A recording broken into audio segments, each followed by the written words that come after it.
So this comparison video is completely based on monetary terms because at the end यही matter करता है कि आपके हाथ में सैलरी कितनी है।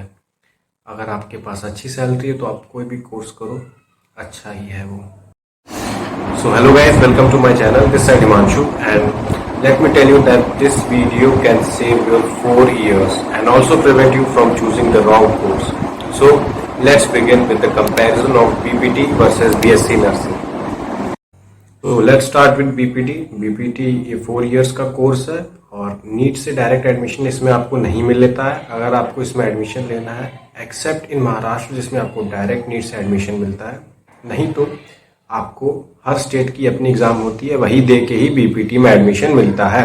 यूपी की मैं बात करूँ तो यूपी में आपको यूपी सीपेट का एग्जाम देना पड़ेगा, जिसके बाद आप बीपीटी के लिए एलिजिबल हो।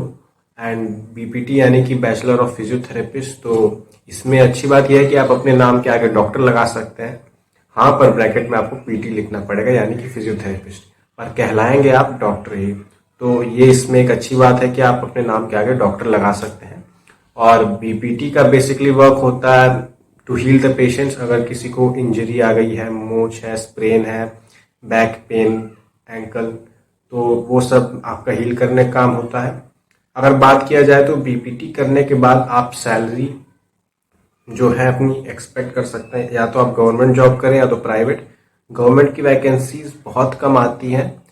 बेटर यही ऑप्शन रहेगा कि आप बीपीटी के बाद फॉरन एमपीटी परस्यू करें, जो कि 2 साल का कोर्स है, मास्टर्स इन फिजियोथेरेपी। और मास्टर्स करने के बाद आपकी सैलरी बीपीटी के कंपैरिजन में डबल से भी ज़्यादा हो जाएगी। स्टार्ट होगी 50 के अप्रॉक्स पर मंथ से, और फिर आप असिस्टेंट प्रोफेसर के लिए भी अप्लाई कर सकते हो। और जहां तक बात करी जाए गवर्नमेंट वैकेंसीज की, तो पुलिस फोर्सेस, एनडीआरएफ, सीआरपीएफ में भी खूब वैकेंसीज गवर्नमेंट की आती हैं। इसके अलावा आप स्पोर्ट्स एकेडमी में भी as a BPT doctor apply कर सकते हो। तो ये रहा बीपीटी का comparison. So let's start with BSc nursing. Guys, अगर बीएससी नर्सिंग की बात करें तो ये भी कोर्स 4 इयर्स का ही है और इसमें एडमिशन आप नीट के थ्रू डायरेक्ट भी ले सकते हैं, या फिर हर स्टेट का अपना एग्जाम होता है जिसके थ्रू भी आप ले सकते हैं। अगर यूपी की बात करूं तो यूपीसी नेट के द्वारा आप इसमें एडमिशन ले सकते हैं। और इसमें एक ड्रॉबैक है कि फिजियोथेरेपिस्ट की तरह आप अपने नाम के आगे डॉक्टर नहीं लगा सकते हैं। और बेसिकली नर्सिंग में आपका वर्क रहेगा कि पेशेंट की वेलफेयर में, उनका प्रॉपर मैनेजमेंट में, इन्हीं सब में आपका रोल रहेगा। और बीएससी नर्सिंग की सबसे अच्छी बात यह है कि आप केवल बीएससी नर्सिंग का परस्यू करके भी आपके पास बहुत सारी गवर्नमेंट वैकेंसीज हैं। उसका तो ऐसा है ही नहीं कि उसको जॉब ना मिले, जॉब्स भरी पड़ी रहेंगी। आप पर है कि आपको ये वाला लेना है कि दूसरा कुछ प्रेफर करना है।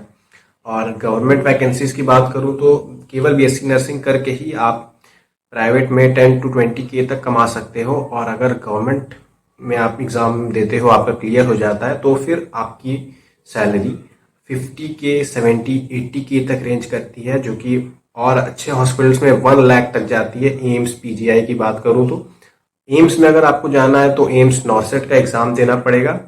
और एम्स नॉर्सेट में 2% रिजर्वेशन होता है बॉयज के लिए, 98% गर्ल्स के लिए, तो ये एक एक्स्ट्रा एज है गर्ल्स के लिए। और अगर मैं बात करूं तो मैं पर्सनली एक दीदी को जानता हूं जो कि पीजीआई में इस समय पोस्टेड है। उनका अभी हाल फिलहाल में बीएससी नर्सिंग कंप्लीट हुआ और मैं उनका पे स्लिप भी यहाँ अटैच कर दूंगा। सो अगर आपको बीएससी नर्सिंग के बाद एमएससी नर्सिंग करके आप असिस्टेंट प्रोफेसर बन सकते हो और आप सीधा प्रोफेसर या टीचिंग लाइन में घुस सकते हो। So that was the full comparison of BPT and BSc nursing. All pros and cons I have shared with you. So अगर किसी को कोई भी क्वेरी है तो वो डायरेक्टली हक से कमेंट कर सकता है। आई एम सुपर खलियर, मैं सबको रिप्लाई कर दूंगा उनकी जो भी क्वेरीज हैं उसके बारे में। एंड जहाँ तक बात रही मेरी, तो 1 अगस्त से मेरा क्लास स्टार्ट है। I have posted in GMC Badaun, so I will post more such informative videos and vlogs. So let's meet. Bye.